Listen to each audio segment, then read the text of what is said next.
Hey guys, we've got a new video for you, so check it out.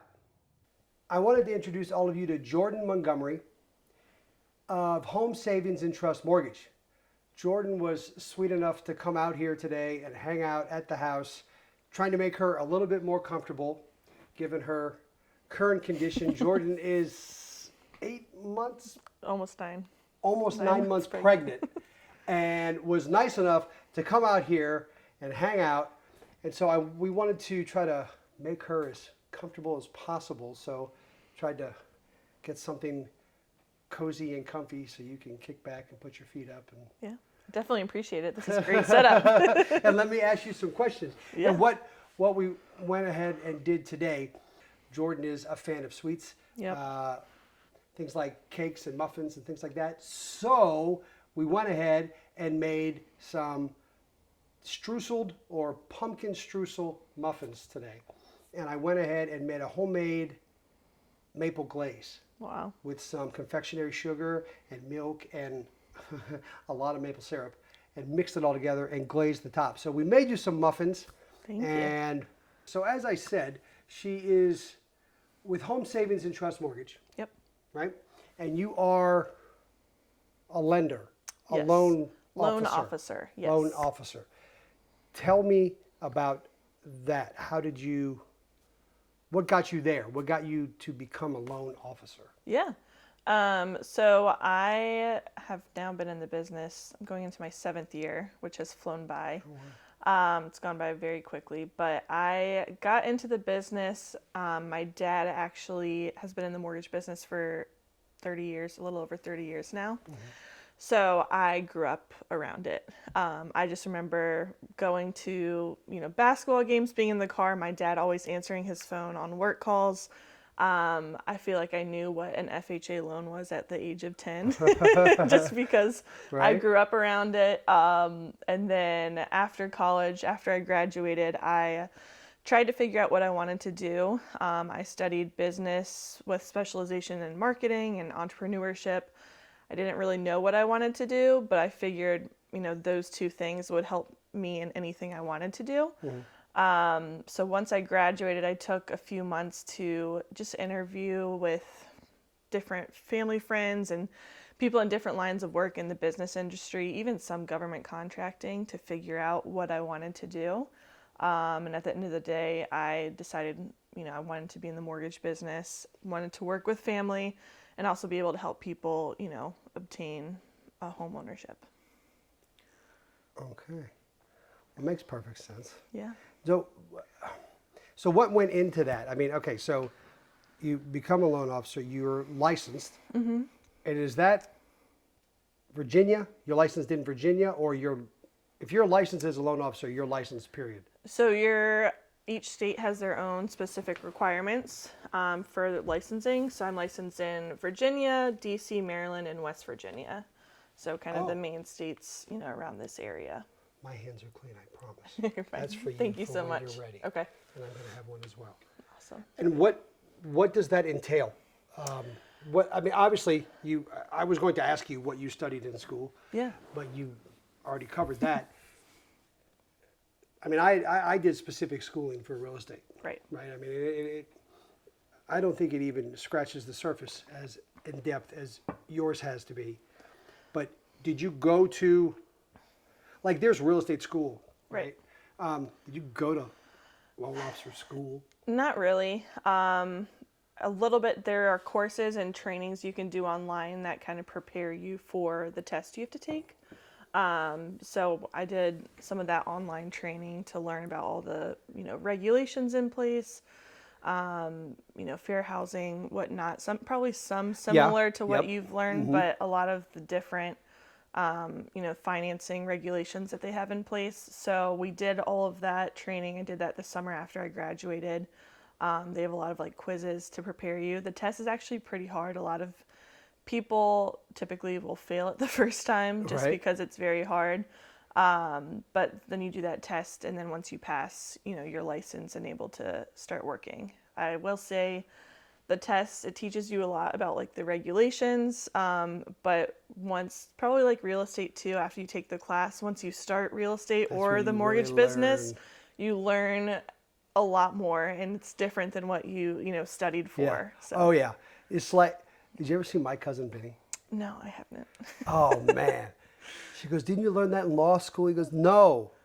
Yeah. Get a job at a law firm and then you learn. Exactly. It was same exactly thing with how real it estate. is. Yeah. Absolutely. Yeah. Now, is it a lot of numbers for you? Like, especially when you're studying, is there a lot of financing and numbers involved? Because I mean, as the loan officer, you're handling the money. Right. Right. I mean, is it as much a numbers game? And when you're studying for the license, it's not as much number oriented. It's more like the regulations in place and making sure, you know that the customer and the consumer needs to be protected and how to treat them, fairly and correctly. The number part of it is more learning once you actually start and kind of get your feet wet and really get into, learning the actual day-to-day, debt to income ratios, which is how we figure out what people can qualify for. So Right. we take a look at their, what debts they have. So car payments, credit cards, student loans, and then have to take a look at what their housing payment will be. And there are certain ratios we have to fall under for them to qualify. And you learn most of that after schooling, once you're licensed and actually in there doing it. Mostly, yeah. And so, not even a loaded question, but so for why you chose Home Savings and Trust, I mean, there's a lot of mortgage companies, there's a lot of lenders. You wanted to work with families, so that kind of answers that question, but what separated them out, or No, that's for you, personally? Yeah, no, that's a good question. So Home Savings and Trust has been around almost 20 years now. So they've been established, they've been through the tougher markets, and, done well. So, and also just the local lender experience, working with a smaller local bank, they have relationships in the area. They are, know the market a lot better than, say, if I worked for, an online bank. They're not going to know the markets as well. So that played a big factor into it. We have, our underwriters who are basically the decision makers for loans and getting loans approved. They each have 30 years experience. So they, have a lot of experience, knowledge. Their doors are always open, if there's that unique situation that we need to get reviewed, for a client. So it's a very family, small time feel. Yeah, exactly. But I mean, it's not a small time business at all. Right. I mean, you all handle and do a lot. Right. Just on a daily basis. Yeah. I mean, and I kind of jokingly touched on it. She's here. She's almost 9 months pregnant. But at the same time, the relationship. I mean, you just said it, about relationships, and I think sometimes that gets forgotten. How, even though we're talking about a loan, we're talking about money, but it's so personal. Right. This business, what we're involved in, is such a personal business, relationship-based business, and how the notion of 9 to 5 is, out the window, and Right. Monday through Friday is out the window. Again, she's here, about ready to be a mom, and she's here. This young lady answers the phone. I mean, it's my favorite tagline for you when I'm writing emails. Jordan answers the phone 24 hours a day, 7 days a week. Yep. And that's how you get ahead. That's how you are successful. Right. Right? I mean, between clients calling you or realtors calling you, Right. you have to be available. And the fact that you make yourself available, and it's your whole team. Yeah. I called her on her wedding day. I didn't even realize it was her wedding day. I'm getting ready for the wedding. Let me call you back. I'll never forget that. I understand why you work where you work and who you work with, and I love that you got into this business, because while it is so numbers driven, you bring such a personal touch. And I love it. Let's jump. Let's switch gears for a second. since we were talking about the numbers and the financing and the debt to income ratio, let's jump into like interest rates. Yeah. Everyone's favorite topic. Right? Because that's got to be like the hottest topic of all right now. Right. I'm playing with this while we talk. Yeah. But interest rates. Yes. Tell me about, I only know so much, right? Right. How does it work? Where are they right now, give or take? Interest rates are hovering around 7%, maybe a little bit above 7% for most loan programs. That's just the national average. They have gone up quite a bit the past few years, but if you look historically, they're still actually, where they are now is kind of in the middle of where we've seen historically interest rates be. Is it good? Yeah. I'm excited to dive into it in a second. But yeah, so interest rates, my dad has taught us, he was like the one thing he remembered and like took with him from his econ class is interest rates are determined by inflation plus 2% plus the fear of inflation. Inflation plus 2% plus the fear of inflation. Yep. Go. So inflation right now is about 3%. So then you add the 2%, so then the fear of inflation is about another 2%. So why in the past, I know it's a lot. I'm with you. You're with me. 10%. Why in the past had interest rates, during 2020, 2021, why were they a lot lower? Yes. So the Fed was buying a lot of mortgage-backed securities. So they were buying a lot, prices were coming down, which made interest rates go down. Now they're not buying mortgage-backed securities or more, those bonds. So the prices of those have gone up, which is why interest rates have also gone up. Okay. And what do you, so when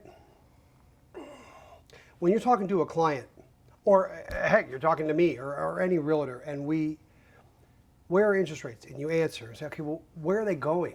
Yeah. Is that a fair question to ask you as a lender? I mean, if I ask you, so okay, Jordan, what's up? Should we start looking now or wait 6 months? Where are interest rates going? I mean, is that even a predictable question? It's honestly not. I wish I had a crystal ball and I was able to tell, where interest rates are going. If you look at some of the reports from the end of last year of where, Fannie Mae, a lot of the bigger companies predicted rates to be this year, it was way off. So it's hard. I wish I had a crystal ball. If I did, I'd probably be a billionaire on Wall Street these days. But yeah, it's hard to predict. Right now, the biggest issue is inflation. They've been trying to continue to get that down. So, until we see gas prices, home prices, groceries, the prices of those things come down, they're probably not going to, move interest rates in the next 6 to 12 months is my prediction. Okay. And does that affect, I guess, what takes the biggest hit from that? Someone who is looking to refinance? I mean, obviously, if they, bought a property in the last 2 to 3 years, they have an interest rate locked in that there's no way that can be beaten. Right. But is the refinancing world taking a harder hit, or someone who has never bought a home before? I think both are. Because they're high in both, obviously in both scenarios. Right. Yeah, so not a lot of people are refinancing just because if they have bought in a home in the last, 5 years or even longer than that, a lot of people refinance when rates were low in 2020, 2021, right. Took advantage of that. Right now, it's, the home buyers that are in the idea of purchasing, they're the ones taking the harder hit, I feel like, just because they've seen people, a few years ago get interest rates in the twos, right. 2.5%, 3%. Right. And now they're saying, I'm going to get 7% interest rate and my payment's going to be what? Right. So a lot of, buyers are hesitant right now, I feel like, to purchase. But if you think about it right now, because there's less, demand for purchasing a home, it might not actually be the worst time to purchase a home. Just because there's less competition right now, you can attest to this. Few years ago, people were bidding, 50 to 100,000 over asking price, yes. sometimes even more. Even more. Yes. And right now we're not seeing that, so it might not be, you might be able to purchase a home, at list price or maybe even a little bit lower, depending on the property. And then, when the time comes and interest rates do come back down, you might be able to refinance and save money on your monthly payment. Yeah, because I get a lot of questions about both. I think the biggest question I get right now is right now a good time to buy? Yeah. And well, frankly, I don't think I say it as eloquently as you just did, but yes, I say yes, it is, especially because of the market being the way it is and how it is. Now, granted, we don't have the inventory that we need, right? And people are struggling to find exactly what they want. But for the ones who do find what they are looking for, you don't really have as much of the bidding war as you did, and the speed. Hey, I need you to get me pre-approved in the next 90 minutes. Type of thing. Right. So it is kind of nice that we can take a moment, to look and think and talk and plan, right? But I just wonder how it's going to go, and if it's like you say, the interest rates could probably stay where they are for the next 6-12 months.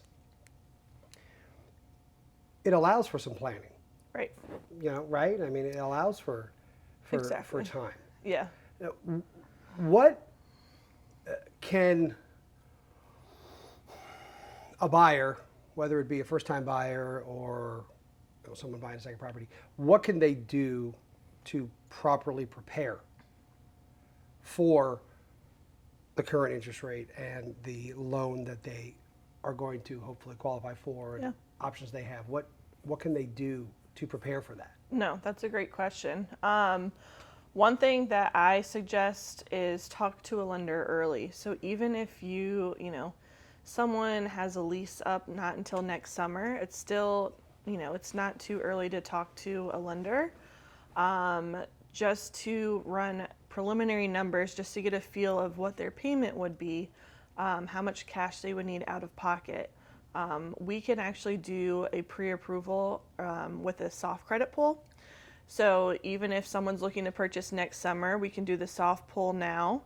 And we also have a free credit simulator. So we pay for it on our end. What we can do is run the credit simulator to see if there's anything we can do and they can work on in the next 6 to 12 months, whatever their time frame is to purchase, to put them in the best position to purchase when the time comes. So for most loan programs, every 20 points we can increase their credit score. It's going to save them an 1/8% on their interest rate.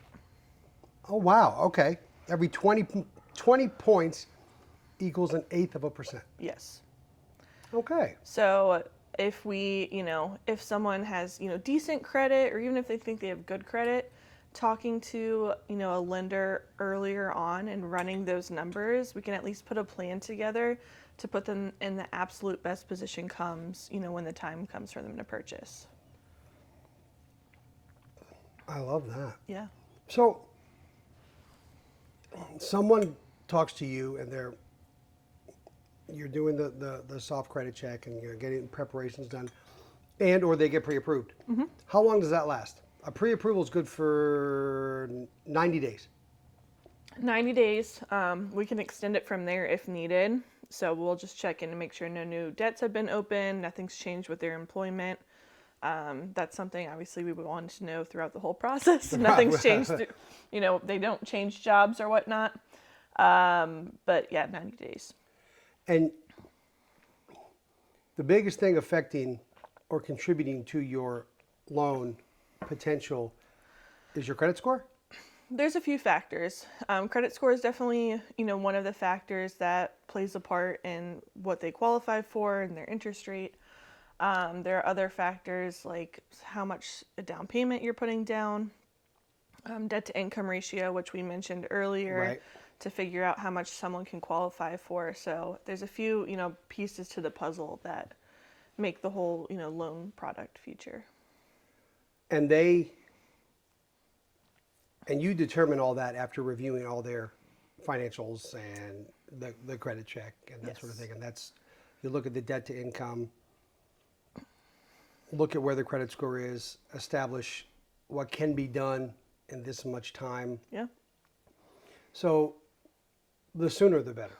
Yeah. You talk to someone, the better. Yeah. I mean, it's never too early just to put a plan together. I feel like for a lot of people that haven't owned a home before too, it can be a scary process, about getting a loan, going through that process, but we try to make it as, easy as possible and just take away the fear. So, it's a big fear for people is I don't want my credit to be pulled like a hard credit pull. I don't want it to affect my credit.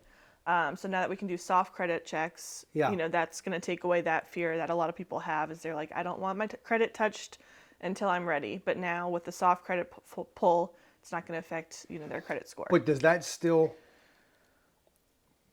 hold good for the 90 days, even though it's just a soft pull? Yep. It's the same score that you would get on a hard credit pull. Yep. So when you talk to someone and you've looked over their information, you go over with them what they need to do, what they should and shouldn't do, and the interest rate is what it is. How do you secure or protect that interest rate? Because if someone is getting pre-approved with you, but they're not going to buy for 6 months, Right. when and or how can you secure the rate? Right. Yeah.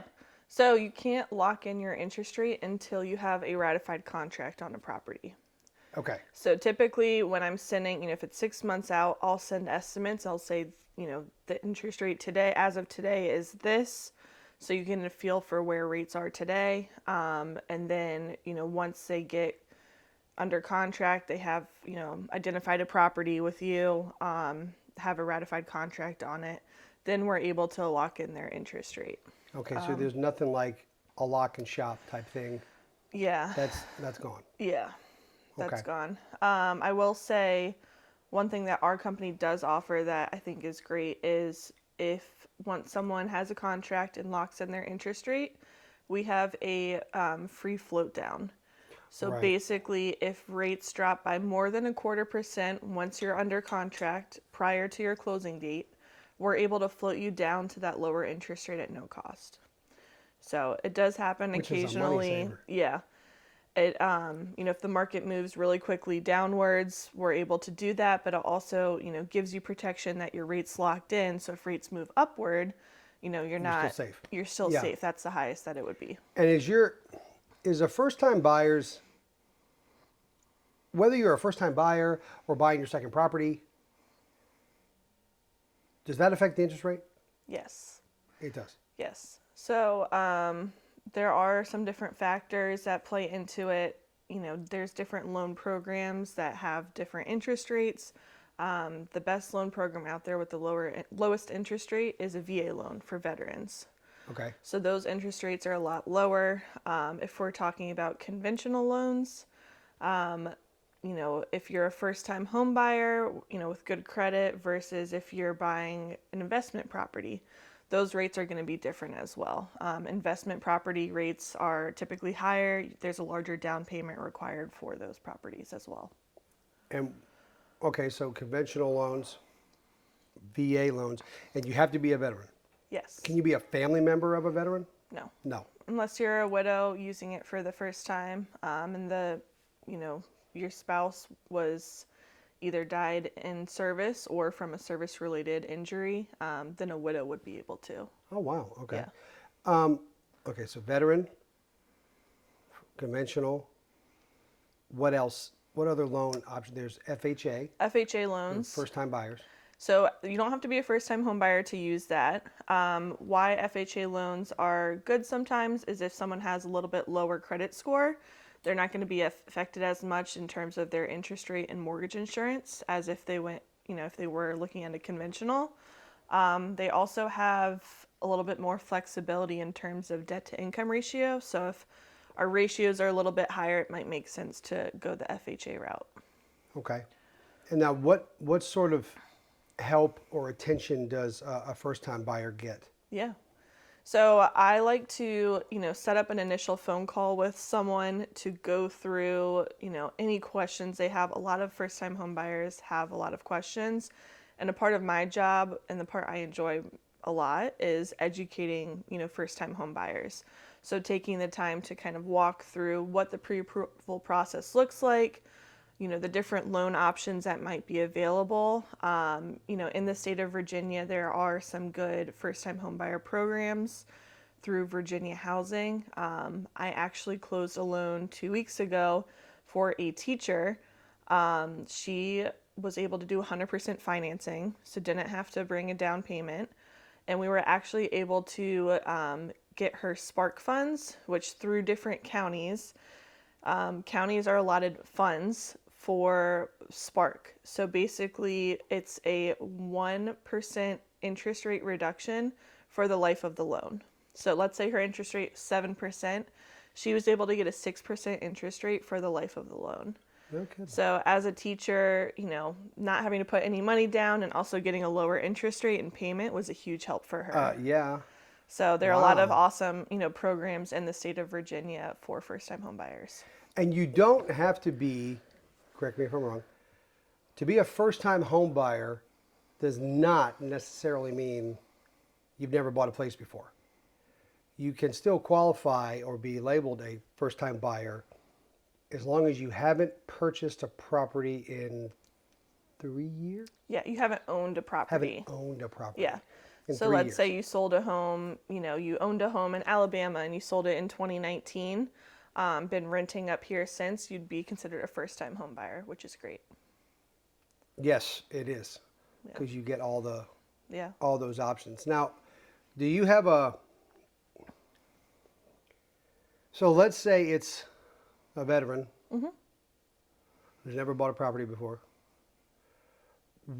Do you look at that and go, okay, this might actually be better? If we could go the conventional route and do this, or you should go the FHA route and do this, or what? Yeah, so How does that? we definitely compare, especially for, let's say, just a first-time home buyer. We'll look at options. When I initially talk to someone too, I'll figure out, how much we have potentially available for down payment.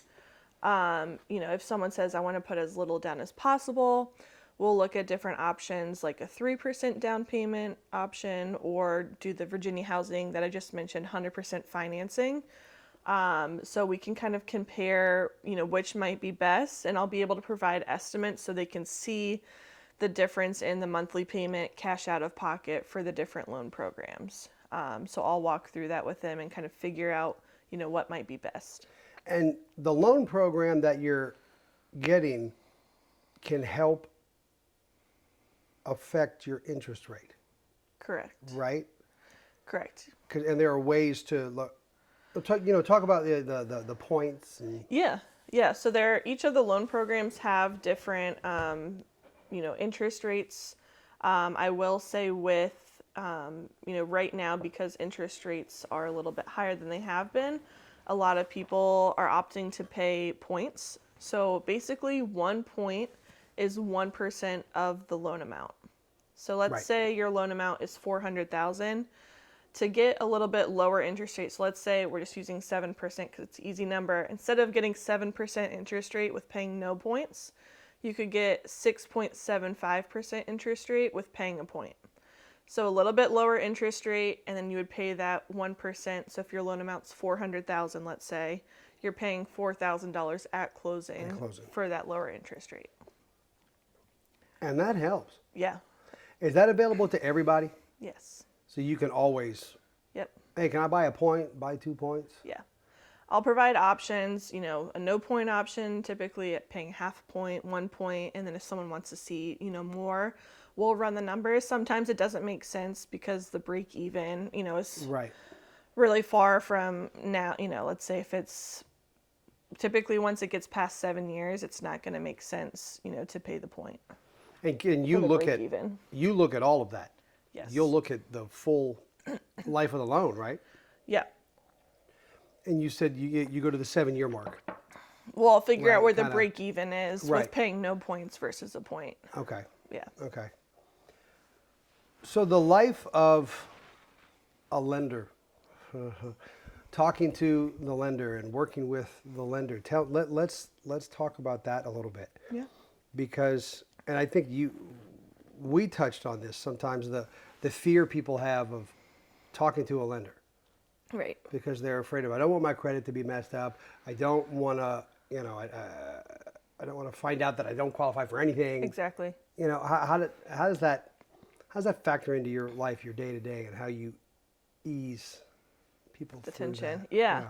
So I think a big part of it is education, like I mentioned. So just making them comfortable and kind of taking away the fears that people have.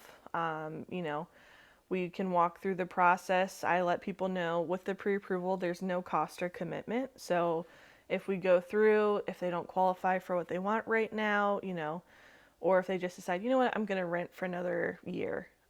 That's not a problem at all. We're here to help, and I'll let them know even in that waiting period, I can help them, through that process. Yeah. And when people are meeting with you and talking with you, there's a lot of, because I mean, it's, let's face it, talking with the lender, when you get to that point and you're getting all your stuff together, it can be a very tedious process, right, to get all that information. So throw out a tidbit. What do you need from them off the jump? Yeah. So typically we'll have clients fill out an online application. It takes about 15 to 20 minutes. It'll have you put in information like, where do you work? How long have you worked there? We need to show a 2-year work history. So there's things like that. It'll prompt them through. I typically like to review documentation up front. So that's a little bit different than, let's say, like an online lender. They're just going to take, your application and tell you, okay, you made $200,000 a year, which maybe you just put in an extra zero, whatever you put in. An extra zero. So they won't review. They'll just read what you plugged in and say you're approved off of this. What I like to do is, for the pre-approval, is review some documentation up front so we can confirm, what you're putting in is actually what we can use to qualify. So, for example, if someone puts in they've made, $1,000 a month, and let's say in overtime, you have to, on our end, you have to have a 2-year history of receiving overtime before we can use that income. So there's things like that we have to do to follow, Fannie and Freddie's guidelines, whatever the loan program, to then consider what income we can use to qualify. So the documentation I typically like to ask for up front is 30 days of pay stubs, last 60 days of bank statements, and then the last 2 years of W-2s or 1099s. Okay. So, and by the way, I'm going to put all of this in the description as like a bullet points. Yeah. Right? So because this is important. Yeah. 30 days of check stubs. Mm-hmm. 2 months of bank statements. And then 2 years of W-2s. Yes. You get all that together, you fill out the online application. So you will receive all that information, read the application, verify all of it, looking at the financial documents they provide, and that's where you generate your pre-approval. Correct. Right. So I'll let them know, I'll let clients know the maximum that they qualify for. In that initial phone call with a client, I'll also, when we're talking about what they're looking for, I'll ask them, what is your target or comfort payment? A lot of times what, the maximum someone qualifies for isn't necessarily what they want to spend month to month. Right. So I like to get that number from them up front. So then once I'm, working to get them pre-approved, I'll let them know, you qualify up to $500,000 purchase price, but based on where we want to keep our payment, you'd really be looking at, $400,000, whatever it might be. Right. So at least they know, they have the flexibility to go up higher if they find, their dream house or something they love when they start looking at homes with you, but they can get a better range. And so, too, showing homes, we don't want to always show homes way outside their budget, Right. and then get their hopes up that Right. the homes in their price point or where they want to be don't look like that. Absolutely. Yeah. Yeah, because that definitely changes the whole scope of conversations. Definitely. So you just touched on, and because I wanted to ask you the benefits and or, I mean, if there are any, of dealing with, talking to, working with a local lender versus the nationwide, the bigger people. Because you were just saying like the online lenders, they'll take the information, they look it over, and then based on what you put, that's a pre-qualified. Is that right? Yes. That's different than pre-approval. Right. Because I've gotten both. I've gotten Yep. pre-qualified letters and pre-approval letters. Yes. There's a lot more value in a pre-approval letter because that means documentation's been reviewed. Right. So I would assume, I mean, just based on that, the big differences between talking with a local lender versus one of those nationwide. Yeah, so I would say service. Obviously, most times when you're out looking for homes with Lloyd, you That's me. you are doing it in the evenings or on the weekends, right? After work, you're going out looking at homes. Those bigger online banks, they're not open after 5 o'clock. They're not open on the weekends. And that's typically when, you see a home, you're ready to put an offer in, you need to have a pre-approval letter ready to submit. So, being available, weekends, evenings when you guys are out showing houses and submitting offers is critical. A lot of times too, listing agents, when you submit an offer as a buyer's agent for your clients, listing agents will actually call the lender to Yes. verify their qualification. Yes. So I'll get called like 90% of the time. I feel like, if a listing agent has multiple offers, they'll use calling the lender as one of the, things to figure out Yes. which offer to take. Yes. So, being available, if it's an online lender and they're not going to be able to reach them on the weekend when their sellers are trying to make a decision.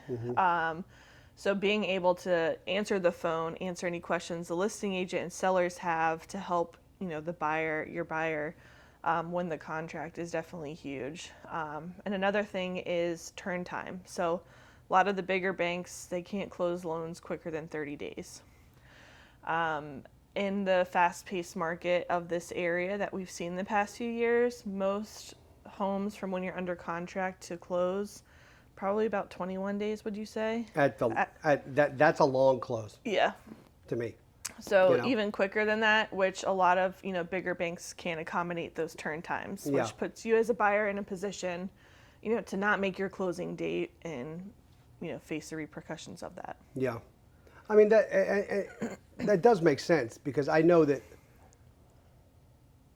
like you just said, a lot of times we're looking at houses in the evening after people get off work or on the weekends after they've spent an entire week at work. Right. And there are times when you need the lender to be available. And I know I'm guilty. I'm probably the worst. I've gotten up 11 o'clock at night. And my wife said, "Where are you going?" "I got to go call Jordan." "Are you kidding me?" I'm like, "I got to. I need to call her now. I'm in a deadline." And she answers. Yeah. And I know because of all the listing agents that I've worked with, they'll ask me, "Is your lender available? Could you provide your lender's information?" Because I want to make sure that we talk. And that's one of the, I mean, from a real estate side, from the realtor side, I enjoy working local lenders. Yeah. And I've had great experience with nationwide lenders, Right. the guys across the country with all the different banks. I've had very good experience. But there's something about when it's local, and you can reach them when you need to. And they are available. And all of you that I've worked with that have been local lenders have been fantastic. And I do, it started out as a joke, but it's turned into a real thing. When I submit an offer, in my cover letter, if you will, I now have it in bold. Jordan answers all the time. Sorry. No, it's fine. But it's My job, true. yeah. And it makes a difference. Yeah. Right? And I think that helps clients as well in determining, who they work with. Yeah, any advantage I feel like that we can help, as a lender, give your buyer, especially in a competitive market where there are multiple offers, will be a huge help. So, being able to answer the call, the listing agent's call, being able to do those little things, go a long way in helping the buyer. You think it's important for the realtor to help navigate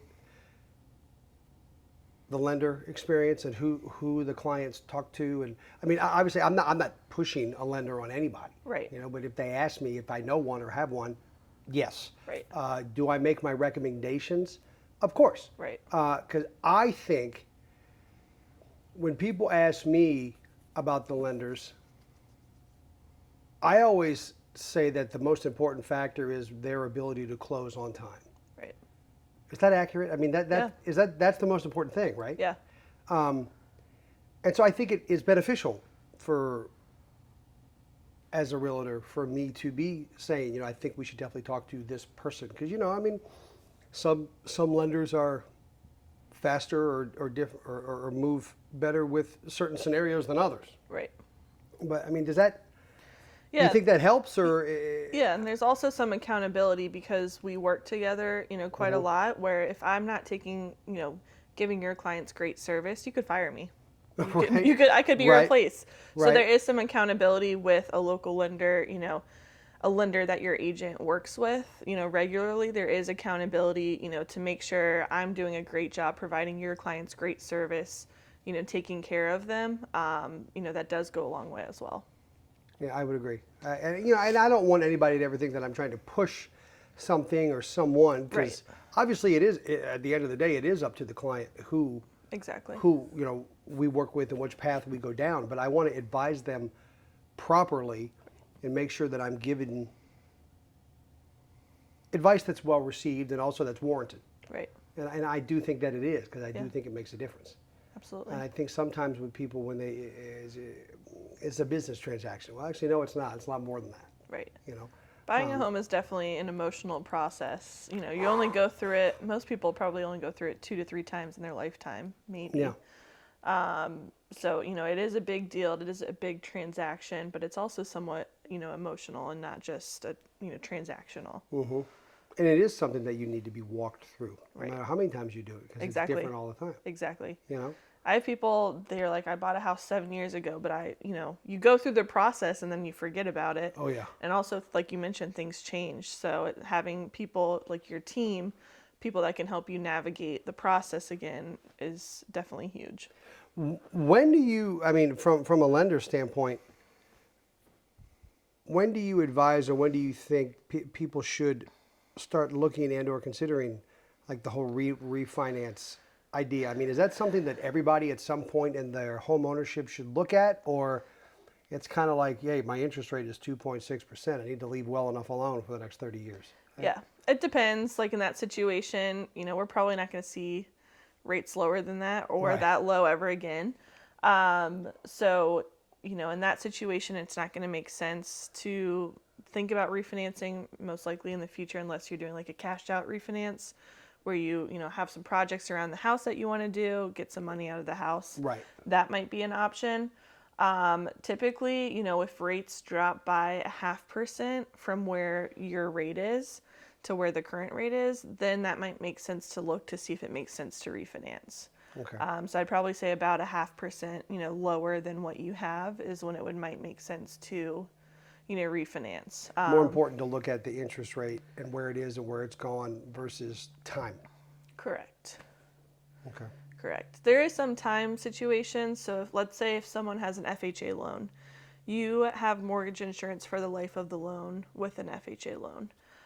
Let's say, you've been in the house a while, you've built up a lot of equity, you have, at least 20% equity in your house already, then that might make sense to refinance, so we can refinance into a conventional loan and not have mortgage insurance. Mortgage insurance, which that saves a lot of money. Exactly. Absolutely. So there's some time, most of the time it's rate driven, where rates are to refinance. As not all lenders do this, but I keep an eye on it. So if rates move down, clients that I've closed in the past that have purchased homes, I'll keep an eye out and I can reach out, hey, let's talk, spend a 10-minute phone call, see where you guys are, see if it makes sense to look at refinancing. So let's talk do's and don'ts. Yeah. Do's and don'ts. Fun Because, one. I mean, I tell clients all the time, and I'll tell everybody watching this, some do's and don'ts that I know of or that I think are important. Don't talk with the lender and get a pre-approval and then the next day go out and buy a car because you're super excited that you're getting ready to go buy a house. Yep. It may not be the best idea to jump ahead of yourself and pay off that one credit card without talking to them first so they can kind of map it out. There's a couple of don'ts, you know. Do's, get all your financial paperwork. It's so tedious. It's such a pain. But the check stubs, the bank statements, the W-2s, make sure you have those things because you're going to get asked for them. No stone is going to be left unturned. Yeah. Right? Yep. Whether you like it or not. But I mean, what are some do's and don'ts in your mind? Yeah. So one of my coworkers, my colleagues, she mentioned, she's like, we're kind of like the doctor, like, just tell me everything. Don't hide, anything that's going on because we're going to find out eventually. So some other don'ts, I would say don't, this is a big one. A lot of people want to start buying furniture or things for their house and open up credit cards, before closing to get a discount. So, things like that, opening up any new debts or purchasing a car, call your lender first. I appreciate a lot, sometimes people will check with even small things like, hey, I want to purchase like a washer and dryer in cash. Is that okay? And I'm like, yes, I'll look at it and be like, yes, that's fine. Thank you for checking because it's better to check than, to not mention it. And then a few days from closing, we find out that, you purchase a new car or whatever it might be, and you might not qualify. Another don't is don't change jobs or don't, tell without telling us. So if, it's in the works, say, hey, I think this is going to happen. I might, be switching companies. Let us know as soon as possible so we can run the numbers. We can get the documentation we need, to see if there's going to be any negatives. Okay.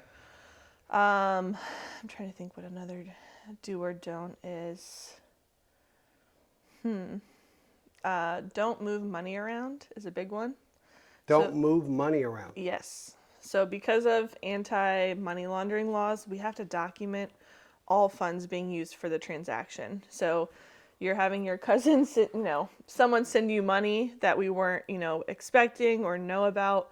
That could be an issue. If you're thinking about getting money from a family member as a gift, that's fine. Just let your lender know up front so we can, properly document it. And so when that happens, you give a gift letter. Yes. Do a gift letter. Some of the loan programs require us to document the money leaving the donor to the buyer. But we, as soon as you're thinking about that, talk to your lender so at least we can advise you on what documentation we'll need for that. I think those are my big don'ts. I think the best thing, everything you just said was great, but the biggest thing that I took away from that is the lender's like the doctor. Because a lot of times realtors, you work with a client that you may not know very well, right, or you just kind of met and you're still at the beginning of getting to know each other phase.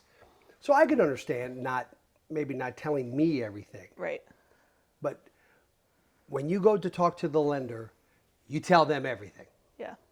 Because they're going to find out. Yeah. So just tell them ahead of time, right? It's better to find it up front or earlier in the process than later on and, someone say, oh, I didn't think that was a big deal. Might as well just mention it. We can figure out, if we need to document or if it's going to cause any issues. But what about do's and don'ts for the realtors? What about for us? What do you want us to do and not do? Oh. Is calling at midnight a problem? So write that down. I normally am asleep by like 10 o'clock most nights. Well, maybe right now. Right now. Probably in a month that'll change. Yeah. But I have in the past I've responded, I wake up in the middle of the night and I'll respond to check my email and respond.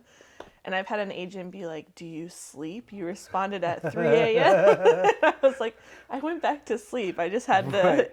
just check my phone for a minute. But I mean, what, from a lender's standpoint, what can we do to help you? Yeah, I don't know. I feel like, most of the lenders I work with, it's like a team. We're working together to help your client. So, having kind of that team, having each other's back and strategizing, I feel like is important, to strategize to help put the client in the best position. So talking on things like turn times, how quickly can we close, which you do, we talk about all the time. No, it's a good thing. But, putting that strategy together to help with an offer is, super helpful. Is there things that we do? See how I'm saying we? I'm going to keep it plural to keep myself out of this, but maybe that we shouldn't. Am I asking for updates too much? No. No. We got to keep everyone in the loop. I mean, that's what keeps people happy. So everything's great. Yeah. Well, I'm done. He's like, I got an A+. I don't know. I'm trying to think if there's any don'ts that agents do, but I don't know.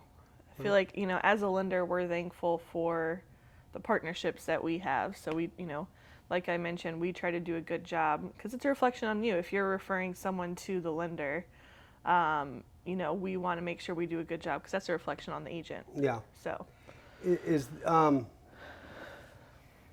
especially in this day and age between email and texting, is there a preference as far as best ways to communicate? I mean, you and I, yeah. if it's not a phone call, it's a text message. I don't even think I email you that often. Yeah. I feel like a lot of agents text just because you guys are always on the go and it's just easy to shoot a text message, but whatever works. Everyone style's a little bit different and I'll answer whichever way I need to. The only one I don't like, I will say, is like Facebook message. I've had someone do that and I'm like, you have my phone number. Why are you messaging me? Like, I don't check this often. Right. Yes. I don't either. Yeah. I need to. That's the only one where I just don't understand. But I'm like, you have my phone number, you have my email, but it is what it is. I love it. Well,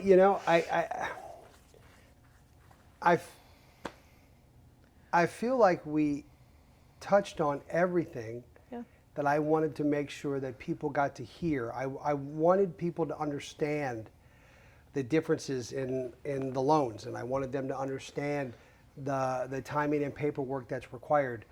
I wanted them to see what it is that you're doing and going through. I have a question. Yeah. The process, the loan process. Yeah. So we go under contract. Why that? Why didn't I think of this earlier? I want to ask about the loan process. Okay. So we get a contract. Yeah. The contract gets ratified. Yep. I need to send you the ratified contract, Right. all the paperwork, like right away. And you have the first, within 24 hours of receiving the contract. You have 24 hours to get the loan estimates out. Depends on what's in the contract. Depends on what's in the Yeah. contract. So how soon they have to make a formal loan application. And then, so that's step one. Yes. Next, you order the appraisal. Yeah. So first, once Lloyd sends over the ratified contract, So once you send over the ratified contract, reach out to the buyers. We'll get them locked in. We'll provide options as far as locking in their rate. I'll send the formal loan application or package.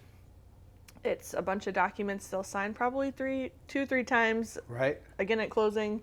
But in that has something called the intent to proceed. So it says they're going to move forward. So we can't order the appraisal until the clients sign that. But once the clients sign that paperwork, we're able to order the appraisal, which basically makes sure that what the bank is lending and what they're paying, that the value is there for the home. Right. And then we'll order title work. So to make sure there's no outstanding liens on the property, we'll work with the title company.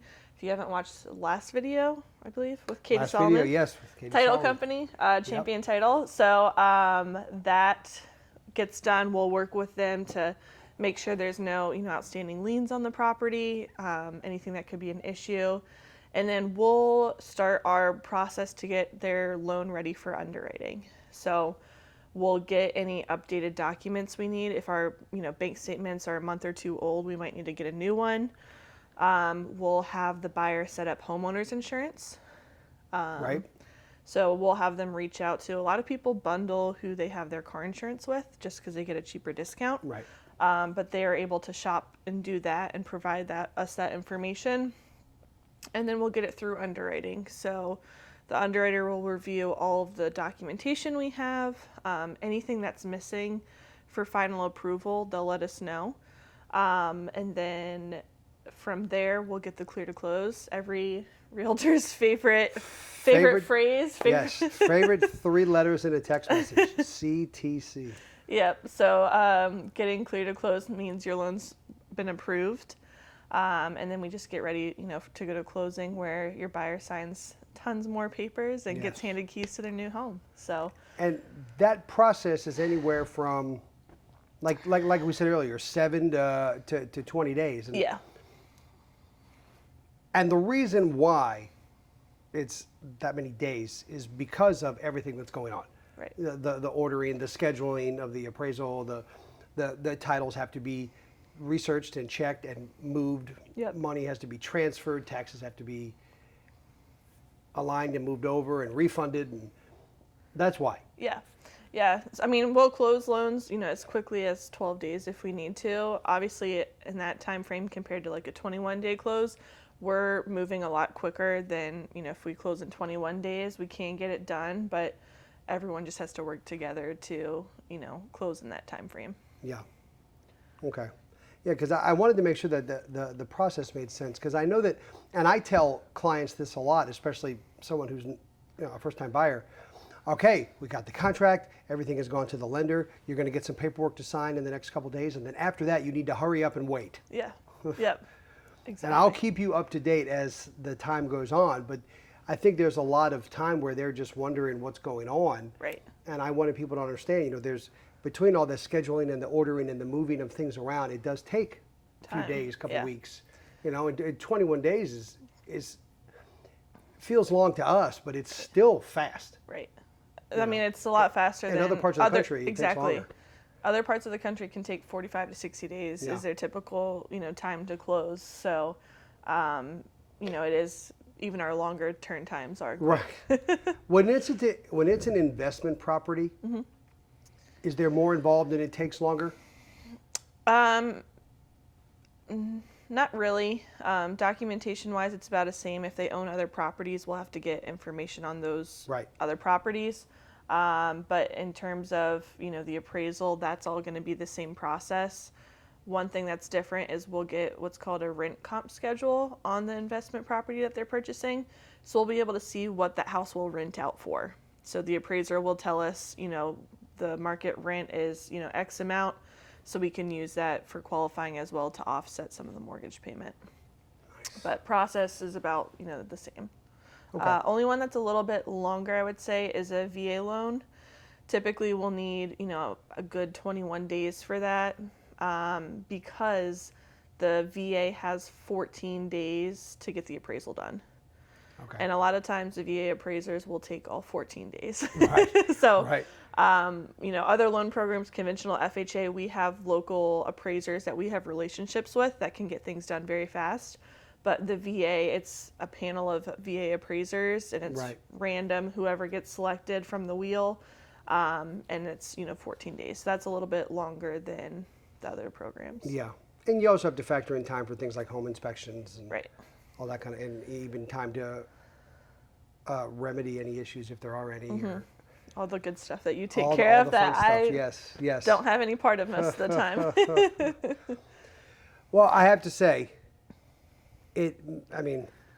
we talk on probably a daily basis, but it means the world to me that you came out here today, and that you didn't mind, and you let me pick your brain and make you some muffins. And Yeah. hang out Delicious, with by you. the way. Thank you so much. But I wanted to say thank you, and to everyone watching, thank you all as well. Please make sure, don't forget to give the video a thumbs up, like it. And throughout the videos, we're also going to be talking about food. Yes, real estate's important, but we're going to be talking about the food as well. So make sure in the description, look for the links. My Facebook page, we have a culinary Facebook page. I'll have all the descriptions. I'll have the recipes. It's all there. There's a huge backlog on the YouTube channel as well of a bunch of different how-to videos and quick tips on how to make a lot of this stuff. But otherwise, thank you. Yeah. Thank all of you. Have a great day. Thank you for having me and all your support. You know, you do a great job Thank you. helping buyers buy homes. It's my pleasure. Yeah. Thanks, everyone. Bye-bye. Bye.